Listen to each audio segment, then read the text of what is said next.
Hello guys, welcome to my blogs. तो आप सभी का स्वागत है मेरे ब्लॉग्स में। तो लीजिए, आज है पूर्णिमा का दिन और हम पहुंच गए नर्मदा जी। हमारी बहुत दिन से इच्छा थी कि हम नर्मदा जी में जाकर वहां पर सत्यनारायण जी की कथा कराएं। तो बस फाइनली वो दिन आ ही गया। माता रानी ने हमें बुला ही लिया।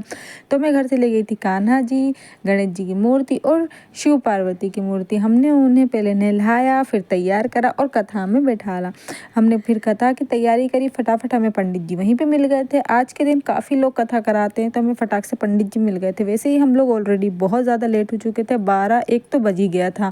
फिर हम लोग, धूप भी इतनी तेज़ थी, हम लोगों ने फटाफट तैयारी करी। पंडित जी ने कथा कराई, हमने आरती करी और फिर हम चले गए नर्मदा जी के पास। वहाँ हमने शिवलिंग बनाई और फिर हमने वहाँ पे आरती करी, नर्मदा जी की करी, शिव जी की करी। और फिर यहाँ देखो, इतने सारे बच्चे बैठे हुए थे प्रसाद लेने के लिए और उन्हें पैसे भी चाहिए होते हैं, तो हमने सबको पैसे दिए और उनके पैर पड़े, आशीर्वाद लिया। और फिर यहाँ से मैं घर से कुछ लेकर आई थी खाने के लिए। तो मेरे पतिदेव और मेरी बेटी खा रही थी, आइसक्रीम के लिए जिद कर रही थी। फिर उसने आइसक्रीम खाई और मेरा था फास्ट, क्योंकि कथा कराते हैं उस दिन फास्ट रखते ही हैं।